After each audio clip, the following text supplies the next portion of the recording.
Hello students. तो पिछले class में हम लोगों ने हेलो हेलो हेलो ओके। तो पिछले क्लास में हम लोगों ने समझा था कि रिफ्लेक्स एक्शन कैसे होता है और उसके कुछ इंपॉर्टेंट टर्म समझे थे, जैसे सेंसरी न्यूरॉन, मोटर न्यूरॉन और रिले न्यूरॉन, और उनका क्या काम होता है रिफ्लेक्स एक्शन में, या कोई भी हमारी जो एक्टिविटी होती है बॉडी की इन रिस्पेक्ट टू स्टिमुलस, वो सारी चीज़ों को समझने के लिए ये 3 टाइप के न्यूरॉन का फंक्शन या उनके बारे में जानकारी जरूरी था। तो ये सब हम लोगों ने पढ़ा था। एक एग्जाम्पल भी हम लोगों ने लिया था रिफ्लेक्स एक्शन का, है ना। तो चलिए एक बार फिर से क्लियर कर लेते हैं what is reflex action. It is an automatic and quick response to a stimulus. ये हमारे बॉडी में, जैसे ह्यूमन बॉडी या बड़े एनिमल जो हैं मल्टी सेलुलर और काफ़ी बड़े आकार के जो एनिमल हैं जिनमें नर्वस सिस्टम फुल्ली डेवलप है, उस केस में बताया जा रहा है कि रिफ्लेक्स एक्शन मतलब होता है हमारे बॉडी में एक ऑटोमेटिक और तेज़ी से रिस्पांस मिलता है जब कोई स्टिमुलस रहता है ना। जब कोई स्टिमुलस रहेगा तो हमारा बॉडी बहुत तेज़ी से उसके लिए रिस्पांस करता है और ऑटोमेटिक करता है, जो हमारे कंट्रोल के बाहर होता है। इस तरह के एक्शंस जो होते हैं, इस तरह के जो भी फंक्शन होते हैं ऑटोमेटिक रिस्पांस वाले तेज़ी से, उनको हम लोग रिफ्लेक्स एक्शन बोलते हैं। ठीक है, तो उनको हम लोग रिफ्लेक्स एक्शन बोलते हैं। रिफ्लेक्स एक्शन में एग्जाम्पल बहुत सारे हैं, यहाँ पे कुछ मैंने लिखे हैं, जैसे स्नीजिंग, छींकना, पहले भी मैंने बताया था। और छींकना, जैसे छींकते हैं हम लोग तो उसमें हमारा कंट्रोल भी रहता है कि हम कब छींकेंगे, वो ऑटोमेटिकली आ जाता है, क्विकली आ जाता है और बिना हमारे कंट्रोल में रहता है। ब्लिंकिंग ऑफ आइस, आँख के पलके झपकना, है ना, ये सब भी ऑटोमेटिक रिस्पॉन्स है। इस तरह के जो भी ऑटोमेटिक रिस्पॉन्स होते हैं बॉडी में, जो हम लोग देख पाते हैं बाहर से, उनको हम लोग रिफ्लेक्स एक्शन बोलते हैं। अब रिफ्लेक्स आर्क क्या है, तो रिफ्लेक्स एक्शन कैसे होता है ओवरऑल, और उसके पीछे नर्व इम्पल्स कैसे फ्लो करता है, कैसे ब्रेन से सिग्नल आता है, वो सारा, और किस तरह से बॉडी का पार्ट मूव करता है इस पार्टिकुलर किसी स्टिमुलस के प्रति, उसी पाथवे को हम लोग रिफ्लेक्स आर्क बोलते हैं, है ना। जैसे कि रिफ्लेक्स एक्शन हुआ कैसे, हम जानते हैं कि रिफ्लेक्स एक्शन का मतलब एक ऑटोमेटिक रिस्पांस है किसी स्टिमुलस के प्रति, और बहुत तेज़ी से रिस्पांस आता है, क्विक रिस्पांस है। लेकिन ये होता कैसे है, ये तो बोल तो नहीं है क्विक रिस्पांस है, तो इसके पीछे क्या रीजन है, कैसे नर्व इम्पल्स फ्लो होता है, क्या उसके डायरेक्शन का फ्लो है ना, कैसे ब्रेन तक जाता है नर्व इम्पल्स, फिर वापस हमारे ऑर्गन तक आता है और हमारा बॉडी ऑर्गन उसका रिप्लाई देता है, उसमें मूवमेंट होता है। तो इस पूरे सिनेरियो को समझाने के लिए, इस पूरे रिफ्लेक्स एक्शन के पीछे जो होता है उसको समझाने का जो पाथवे है या उसको समझने का जो तरीका है, जो हो रहा है एक्चुअली में, उसको हम लोग रिफ्लेक्स आर्क बोलते हैं। The pathway taken by nerve impulse during reflex action known as reflex arc. Reflex action के दौरान जो नर्व इम्पल्स है वो कौन सा पाथवे लेता है, किस तरह से वो ट्रेवल करता है, और फाइनली हमको एक मूवमेंट देखने को मिलता है, एक रिस्पॉन्स देखने को मिलता है, उस पूरे पाथवे को समझने को ही हम लोग रिफ्लेक्स आर्क बोलते हैं। ठीक है, जैसे यहाँ पे मैंने जो फ्लो चार्ट बनाया है, ये भी एक तरह का रिफ्लेक्स आर्क है। हम लोग इससे समझ सकते हैं कि किस तरह से ओवरऑल एक मैकेनिज्म होता होगा। किसी एक छोटे से एग्जाम्पल को लेकर, रिफ्लेक्स एक्शन किसी एग्जाम्पल को लेकर हम लोग इसको समझ सकते हैं। जैसे एग्जाम्पल के लिए एक मैंने रिफ्लेक्स आर्क या रिफ्लेक्स एक्शन का दिया है, blinking of eyes. Blinking of eyes में size of the pupil of eye in light और इन डार्क। तो हमारे आँख, आप जानते हैं आँख का एक कलर जो पोर्शन होता है सर्कुलर, इसको हम लोग इरिस बोलते हैं, आइरिस। कुछ लोग इरिस बोलते हैं, कुछ लोग आइरिस बोलते हैं। इरिस बोलना चाहिए क्योंकि आइरिस जो होता है आयरलैंड के लोगों को बोला जाता है, तो आयरिश में एच लग जाता है, तो आयरलैंड के जो निवासी होते हैं उनको आइरिस बोलते हैं। तो ये IRIS है, तो इसको इरिस बोलेंगे, ज़्यादा बेटर रहेगा। ठीक है, तो हमारे आँख में जो सर्कुलर कलर पार्ट होता है उसको हम लोग आइरिस बोलते हैं। ठीक, और उसके सेंटर में भी एक छोटा सा होल होता है जिससे लाइट इंटर करता है हमारे आँख के अंदर, है ना, रेटिना तक पहुँचता है। तो ये जो छोटा सर्कुलर पार्ट है इरिस के भी सेंटर में, उसको हम लोग क्या बोलते हैं, प्यूपिल बोलते हैं। उसको हम लोग बोलते हैं प्यूपिल, है ना, वो हमारा प्यूपिल है। तो ये इरिस का सेंट्रल पार्ट जो है, जो होल है जिससे लाइट हमारे आई से होते हुए आई के अंदर रेटिना तक पहुंचता है, that is known as pupil. अब क्या होता है, अगर आप देखते होंगे, ये प्रैक्टिकल एक्टिविटी किए होंगे, कि जब आँख पे बहुत ज़्यादा लाइट पड़ता है तो जो हमारा इरिस है, सर्कुलर जो स्ट्रक्चर है, कलर पार्ट, वो मसल सिकुड़ने लगता है। वो सिकुड़ जाता है तो ये जो प्यूपिल है इसका साइज छोटा हो जाता है, जैसे ये एग्जाम्पल के लिए इतना छोटा हो गया। और नॉर्मल कंडीशन से मतलब नॉर्मल जितना बड़ा ये प्यूपिल का साइज होता है उससे और छोटा हो जाता है जब लाइट ज़्यादा पड़ता है हमारे आँखों पर। और डार्क में क्या होता है, डार्क में लाइट बहुत कम पड़ता है तो इरिस जो है या इरिस का मसल है वो फैलने लगता है, रिलैक्स होने लगता है। रिलैक्स होगा, फैलेगा तो उसके साथ साथ प्यूपिल जो है सेंटर में वो भी फैल जाता है, तो इसका साइज डार्क में बढ़ जाता है। यानी कम लाइट में, डिम लाइट में जो प्यूपिल का साइज है वो बढ़ जाता है क्योंकि इरिस मसल जो है वो फैल जाता है। और ज़्यादा लाइट में इरिस मसल कॉन्ट्रैक्ट हो जाता है, इसलिए जो प्यूपिल है सेंटर में वो भी छोटा हो जाता है। तो इस तरह का रिस्पॉन्स जो है वो ऑटोमेटिक है ना, तो ये भी रिफ्लेक्स एक्शन में आता है। ठीक, ये भी रिफ्लेक्स एक्शन है, ये हमारे कंट्रोल में नहीं है। वो लाइट, जैसे लाइट हमारा एक तरह का स्टिमुलस होगा, और कैसा लाइट है, डिम लाइट है तो इसका साइज इरिस का बढ़ेगा तो उसके साथ साथ हमारा प्यूपिल का साइज भी बढ़ेगा, सेंट्रल पार्ट का, है ना। और जैसे लाइट ज़्यादा होगा तो वैसे ही प्यूपिल का साइज छोटा हो जाएगा। तो लाइट यहाँ पे एक स्टिमुलस का काम कर रहा है और उसके रिस्पॉन्स में हमारा आई का जो मसल है, जो सेंट्रल पार्ट है प्यूपिल, उसका साइज बढ़ और घट रहा है। ज़्यादा लाइट में छोटा हो रहा है प्यूपिल, कम लाइट में या डार्क में बढ़ जा रहा है। ठीक, तो ये एक तरह का रिफ्लेक्स एक्शन है। इसको हम लोग समझ सकते हैं इस फ्लो चार्ट से, जिसको हम लोग रिफ्लेक्स आर्क भी बोल सकते हैं, है ना। इसको हम लोग रिफ्लेक्स आर्क भी बोल सकते हैं, रिफ्लेक्स आर्क, रिफ्लेक्स आर्क बोलते हैं।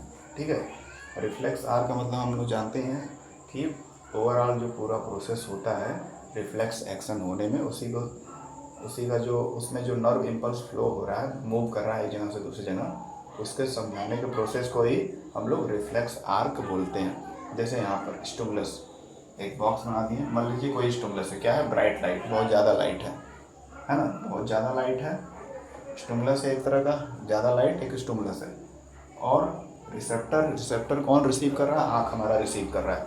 तो हमारा आई जो है गया रिसेप्टर हो गया है, रिसीव कर रहा है इस ब्राइट लाइट को, स्टिमुलस को रिसीव कर रहा है। ठीक है, अब रिसीव किया ज़्यादा तेज़ लाइट, तुरंत सेंसरी न्यूरॉन से नर्व इम्पल्स यहाँ से ब्रेन के लिए सिग्नल निकला, नर्व इम्पल्स यहाँ से गया ब्रेन और स्पाइनल कॉर्ड के पास, ब्रेन के पास पहुँचा, वहाँ पे एनालिसिस हुआ, प्रोसेसिंग हुआ, है ना। ब्रेन हमारा क्या करता है, एनालाइज करता है, डिटेक्ट करता है, प्रोसेस करता है, उसके बाद फाइनल रिजल्ट देता है, जैसे कि हमारा CPU करता है कंप्यूटर में, सिमिलर टू उसको कंपेयर कर सकते हैं। तो यहाँ से हमारे आई ने जो एक रिसेप्टर का काम करा, उसने क्या रिसीव किया, लाइट रिसीव किया, बहुत ज़्यादा ब्राइट लाइट, बहुत चमकीला लाइट। तो चमकीला लाइट स्टिमुलस है, हमारा आई रिसेप्टर रिसीव किया, तो वैसे ही सेंसरी न्यूरॉन से ये ब्राइट लाइट का जो एक्सपीरियंस हुआ आँख पे, उसका सिग्नल भेज दिया ब्रेन के पास, ब्रेन ने प्रोसेस किया और फिर रिजल्ट जो भेजा वो मोटर न्यूरॉन के थ्रू कहाँ तक पहुँचा, हमारी आँखों तक।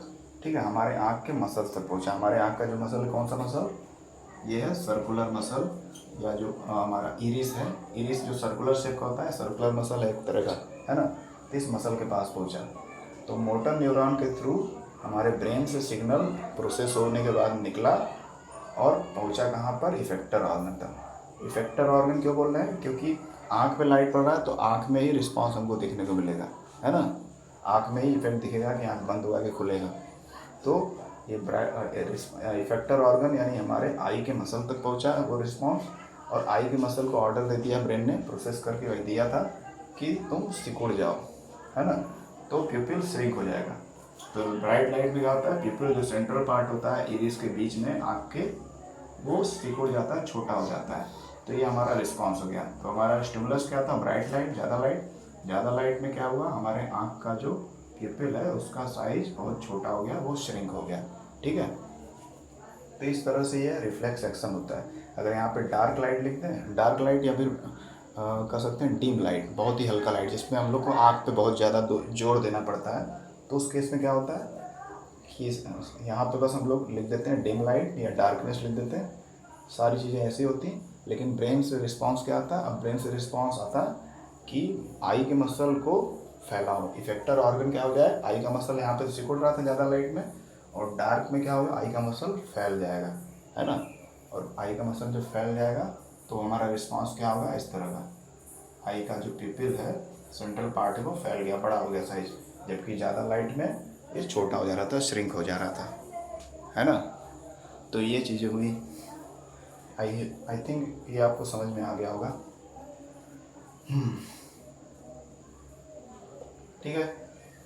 तो रिफ्लेक्स एक्शन क्या होता है? एक क्विक ऑटोमेटिक रिस्पॉन्स किसी भी स्टिमुलस के प्रति हमारे बॉडी में जो होता है, हम लोग जो इजीली ऑब्जर्व कर सकते हैं बाहर से, है ना, उन चीज़ों को रिफ्लेक्स एक्शन बोलते हैं। और रिफ्लेक्स आर्क क्या है? रिफ्लेक्स एक्शन किस तरह से होता है और रिफ्लेक्स एक्शन होने में नर्व इम्पल्स किस तरह से मूव करता है, उसी को रिफ्लेक्स आर्क बोलते हैं। यानी जैसे देखिए यहाँ पे हम लोग एरो बना रहे हैं ना, या लाइट आया, आई ने हमारे रिसीव किया, तो यहाँ से सेंसरी न्यूरॉन सेंस किया लाइट को और नर्व इम्पल्स को इलेक्ट्रिक सिग्नल के फॉर्म में ले गया, ब्रेन तक पहुँचाया, ब्रेन ने प्रोसेस किया और फिर इलेक्ट्रिक सिग्नल के फॉर्म में नर्व इम्पल्स मोटर न्यूरॉन की सहायता से किस ऑर्गन पहुँच गया? इफेक्टर ऑर्गन पे, जहाँ पे इफेक्ट दिखेगा। जो हम लोग रिसीव किए हैं उसका इफेक्ट किस पे दिखेगा? इफेक्टर ऑर्गन पे। तो आई के मसल पे इफेक्ट दिखेगा और आई श्रिंक हो गया इस केस में, जब ज़्यादा लाइट था। आई श्रिंक नहीं होगा, आई का प्यूपिल जो सेंट्रल पार्ट है वो श्रिंक हो गया। तो ये पूरा जो पाथवे है, किस तरह से नर्व इम्पल्स फ्लो करता है अलग अलग न्यूरॉन की सहायता से, उसी को हम लोग रिफ्लेक्स आर्क बोलते हैं। ओके, चलिए ये रिफ्लेक्स आर्क हो गया। और एक एनसीईआरटी में दिया हॉट प्लेट छूने वाला, उसको हम लोग ड्रॉ करके समझते हैं। तो इतना तो क्लियर हो गया, है ना। तो ये दिस इज और रिफ्लेक्स आर्क, फ्लो चार्ट के माध्यम से आप समझा सकते हैं। एग्जैक्टली हम लोग ऑर्गन तो बना नहीं रहे हैं, है ना, तो फ्लो चार्ट के माध्यम से भी आप समझ सकते हैं, दूसरों को समझा भी सकते हैं कि कैसे ये फिनोमेना रिफ्लेक्स एक्शन का होता है और कैसे नर्व इम्पल्स ट्रेवल करता है सेंसरी ऑर्गन से ब्रेन तक और स्पाइनल कॉर्ड से स्पाइनल कॉर्ड तक, और फिर स्पाइनल कॉर्ड और ब्रेन से फिर मोटर न्यूरॉन की सहायता से इफेक्टर ऑर्गन तक जाता है और हमको इफेक्ट दिखता है किसी पार्टिकुलर स्टिमुलस का। ठीक है, स्टिमुलस कुछ भी हो सकता है, बहुत सारे स्टिमुलस है। ओके, ठीक है। तो ये हो गया लाइट का स्टिमुलस। यहाँ पे लाइट हमारा स्टिमुलस था, लाइट था तो क्या रिस्पांस था, लाइट कम था या नहीं था तब क्या रिस्पांस था, ये हम लोग समझ लिया। अब एक हम लोग टच वाला रिस्पांस समझ लेते हैं। ऐसे तो बहुत सारे रिस्पांस है, हमारे 5 सेंस ऑर्गन हैं और वो पांचों सेंस ऑर्गन क्या करते हैं, अलग अलग तरह का सेंसिटिविटी उनमें है ना। तो पांचों आप जानते हैं 5 सेंस ऑर्गन हमारे में बॉडी में है। सेंस ऑर्गन ही मैंने पहले ही बताया है, हमारे बॉडी में ह्यूमन बॉडी की बात की जा रही है, अधिकतर बड़े एनिमल में पाया जाता है। कौन कौन से सेंस ऑर्गन है? आई किस लिए? विजन के लिए, देखने के लिए। दूसरा है नोज, स्मेल के लिए। तीसरा है स्किन, टच रिस्पॉन्स के लिए, कोई चीज़ टच हुआ उससे तो उसके रिस्पॉन्स कैसे देगा। चौथा है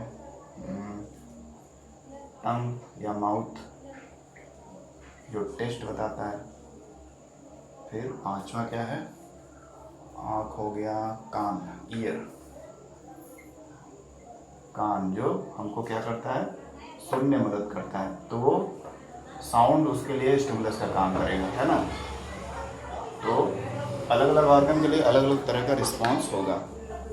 ठीक है, जैसे आई के लिए लाइट सबसे बड़ा, क्योंकि आई का मेन काम है लाइट को रिसीव करना और इमेज बनाना, तो इसके लिए स्टिमुलस आई के लिए लाइट ही होगा। लाइट या डार्क, लाइट होना या ना होना। नोज के लिए स्टिमुलस क्या होगा? स्मेल, स्मेल है कि नहीं है उसका रिस्पॉन्स बता सकता है हमारा नोज। स्किन के लिए स्टिमुलस क्या हो सकता है? ठंडा, गर्म, है ना, चिपचिपा, बहुत सारी चीज़ों को ये जो टच करके स्टिमुलस, जो टच वाले स्टिमुलस हैं उसको ये रिसीव कर सकता है हमारा स्किन। टंग क्या है? स्वाद, अलग अलग तरह के जो 4-5 तरह के स्वाद होते हैं, खट्टा, मीठा, स्वीट, सोर, बिटर, स्पाइसी, इस तरह का जो टेस्ट होता है या उसका स्टिमुलस जनरेट होता है वो टंग रिसीव कर सकता है और उसके रिस्पॉन्स दे सकता है। ईयर क्या है? साउंड वेव्स को, इसके लिए साउंड वेव एक स्टिमुलस का काम करेंगी और ये अलग अलग तरह के साउंड वेव को रिसीव करेगा और उसके रिप्लाई में रिस्पांस देगा। ठीक है, तो ये 5 सेंस ऑर्गन होते हैं ह्यूमन बॉडी में। इसके सारे फंक्शन आप जानते होंगे, eye for vision, nose for smelling, skin for touch, for different kind of substance whether it is hot, cold, sticky, slimy, many kind of things. Tongue for taste buds are there in our tongue. Taste buds होते हैं हमारे टंग में, अलग अलग तरह का वो स्वाद हमको पहचानने में मदद करते हैं। फिर पांचवा है ईयर, कान, यानी साउंड वेव्स को या वाइब्रेशन को ये रिसीव करेगा। ठीक है, ये हो गया। अब उसके बाद क्या करना है, तो एनसीईआरटी में दिया है कि मान लीजिए हमारा ये हैंड है, ठीक है, ये हमारा हैंड है और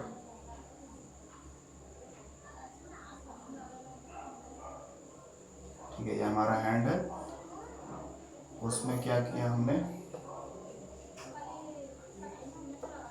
यहाँ पे कोई चीज़ रखा हुआ है, मान लेते हैं कटोरा है, ठीक है, छोटा सा कटोरा है और ये गर्म है। देख के पता नहीं चल रहा था, कटोरा गर्म है, इसमें कुछ भरा नहीं है, या भरा भी हो सकता है, कुछ भी सिचुएशन हो सकता है। मान लीजिए खाली है तो हमको पता नहीं चलेगा कि ठंडा है गर्म है, कुछ भरा रहेगा तो भाप वगैरह निकलता रहेगा। तो ये गर्म कटोरा था और इसको इस व्यक्ति ने टच कर दिया। हाथ इसका थोड़ा सही बनाना पड़ेगा।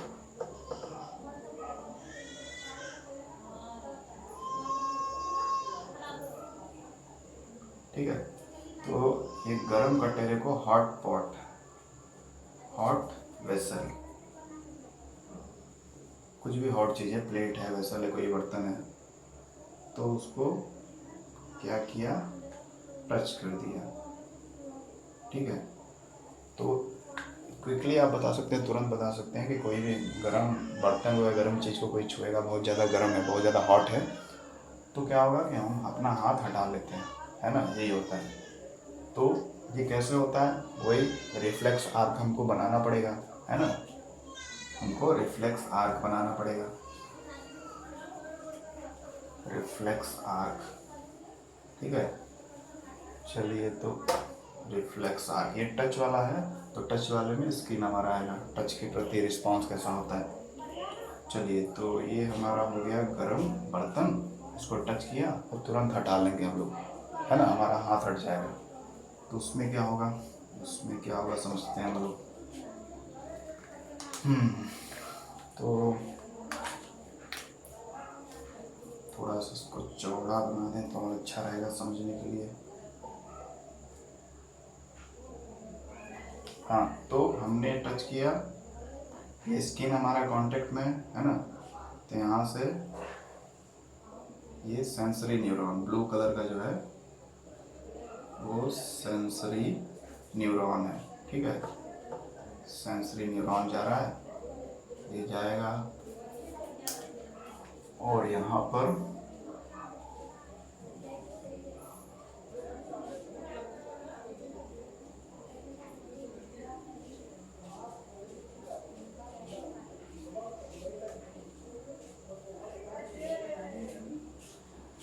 अब ये क्या है मैं बता रहा हूँ अभी। ठीक है, ये जा रहा है, देखिए, तो जो स्पाइनल कॉर्ड होता है, जो हमारे ब्रेन से हमारे बैक तक, पीठ जहाँ ख़त्म होता है, जहाँ वर्टिबल कॉलम या रीढ़ की हड्डी एंड होती है, वहाँ तक रहता है, तो वो थ्रेड जैसा या रस्सी जैसा होता है, इसलिए उसका नाम में स्पाइनल कॉर्ड है। ठीक है, तो उसको जब ऑपरेशन करके, बहुत सारी डेड बॉडी में इसका ऑपरेट करके देखा गया, पतला स्लाइस निकाल के, तो इसके इंटरनल स्ट्रक्चर कुछ इस तरह से होता है ना। उसको मान लीजिए इस रॉड शेप का है या सिलेंड्रिकल शेप का हमारा स्पाइनल कॉर्ड है, इसका पतला सा लेयर हमने काटा है, तो उसको फिर माइक्रोस्कोप में देखा गया तो कुछ इस तरह का लुक आता है। इसको बोला गया है, कभी बहुत सारे बुक्स में आप पढ़ेंगे तो ये एच शेप बोला गया है, कुछ एच आकार का, ये आपको बटरफ्लाई शेप का लग रहा होगा। काफ़ी सारे बुक्स में या हम लोग को जो पढ़ाया गया था तो उसमें बताया गया था कि ये एच शेप जैसा लगता है। एच आकार का एक स्ट्रक्चर होता है, उसके अंदर एक सेंट्रल होल होता है ना, तो इस तरह का कुछ लुक होता है internal structure of spinal cord. ये स्पाइनल कॉर्ड का स्ट्रक्चर है अंदर से, है ना। और इसको फिर, तो ये स्पाइनल कॉर्ड सिलेंड्रिकल शेप का होगा, है ना, तो ये सिलेंड्रिकल शेप का हमारा स्पाइनल कॉर्ड है, और ऐसे होते होते ही कहाँ तक जाएगा, ब्रेन तक। ठीक है, ब्रेन से कनेक्टेड रहता है हमारा, तो ब्रेन तक ऐसे ही लंबा सा रहेगा, कहीं से भी काटेंगे तो ऐसा ही हमको देखने को मिलेगा। अप्रॉक्सीमेटली ये एच शेप का लगता है, अल्फ़ाबेट एच जो होता है एच शेप्ड का स्ट्रक्चर होता है स्पाइनल कॉर्ड के इंटरनल पार्ट का। ठीक, तो अब होता क्या है कि सेंसरी न्यूरॉन जो है, हमने सेंस किया गर्म को, टच किया, ये सेंसरी न्यूरॉन नर्व इम्पल्स को ले जा रहा है ना। न्यूरॉन एक तरह का जैसे ट्यूब जैसा स्ट्रक्चर है, ब्लड वेसल टाइप का कह सकते हैं, जो क्या कर रहा है, इसमें से इलेक्ट्रिक इम्पल्स को ले जा रहा है। कहाँ तक ले जा रहा है? ले जा रहा है यहाँ पर हमको, है ना, तो यहाँ पे हमको ले जा रहा है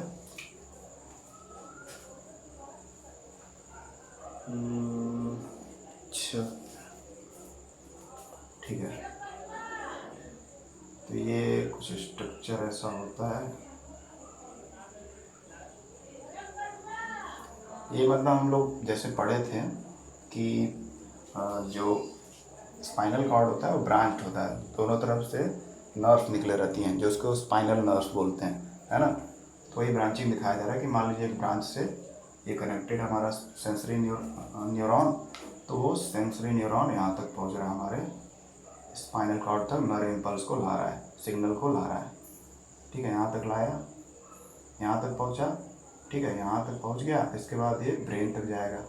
ठीक, तो सेंसरी न्यूरॉन, हमने किसी गर्म चीज़ को टच किया, सेंस किया, हमारा स्किन एक तरह का सेंस ऑर्गन है, उसने सेंस किया और सेंसरी न्यूरॉन की तरफ इलेक्ट्रिक सिंबल या नर्व इम्पल्स को पहुंचा दिया थ्रू स्पाइनल कॉर्ड से होते हुए ब्रेन तक पहुंच गया। फिर वहाँ से प्रोसेस होकर रिस्पॉन्स आएगा और ब्रेन ने जो सोचा है वही होगा। तो ब्रेन से आया रिस्पॉन्स यहाँ से होते हुए, है ना, इसके अंदर से होते हुए जा रहा है, ऐसे समझिए, जो होल है उसके अंदर से जा रहा है ब्रेन तक, और वहीं से फिर आ रहा है।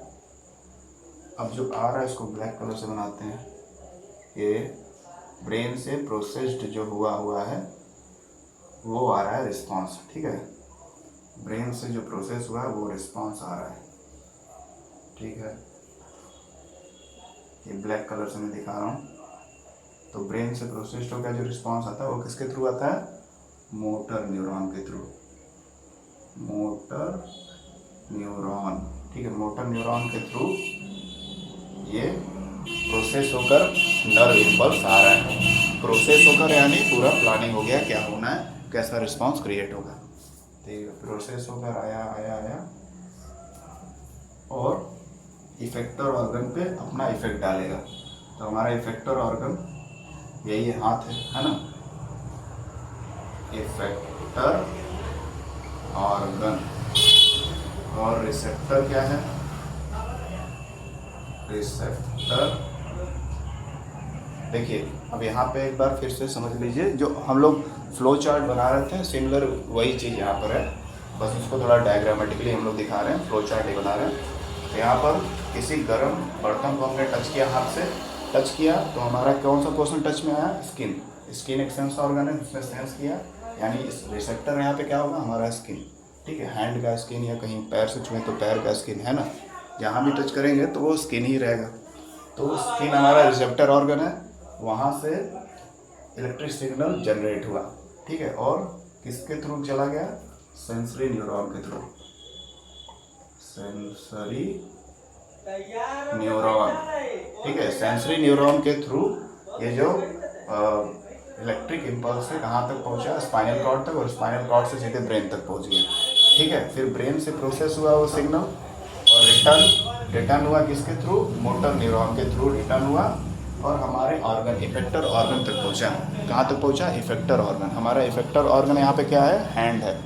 तो ब्रेन ने क्या प्रोसेस करके भेजा कि हमारे हाथ का जो मसल है वो सिकुड़ेगा और फैलेगा बहुत तेज़ी से, और उससे क्या होगा? जब मसल सिकुड़ते और फैलते हैं, कॉन्ट्रैक्ट और रिलैक्स होते हैं, तो उससे क्या होता है? हमारे बोन्स जो है मूव करते हैं उसके साथ, है ना। तो बॉडी में जो भी मूवमेंट या लोकोमोशन होता है वो मसल के कॉन्ट्रैक्शन और रिलैक्सेशन से होता है। तो वही फिनोमेना यहाँ होगा।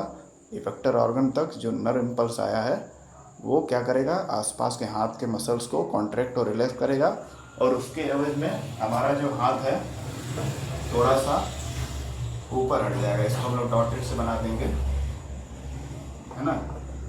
हमारा हैंड ऊपर हो जाएगा, टच करते ही तुरंत ऊपर हट जाएगा, है ना। तो ऐसा इसलिए होगा क्योंकि हमारे मसल्स पे ये जो मोटर न्यूरॉन है एक सिग्नल लेकर आया, और सिग्नल क्या कह रहा था कि मसल कंट्रैक्ट और रिलैक्स हो तेज़ी से, और जैसे मसल कंट्रैक्ट रिलैक्स होंगे हमारा जो हैंड है मूव कर जाएगा और ऊपर हट जाएगा। और इस तरह से हम गर्म चीज़ को टच करने के बाद हाथ हटा लेते हैं, ठीक है।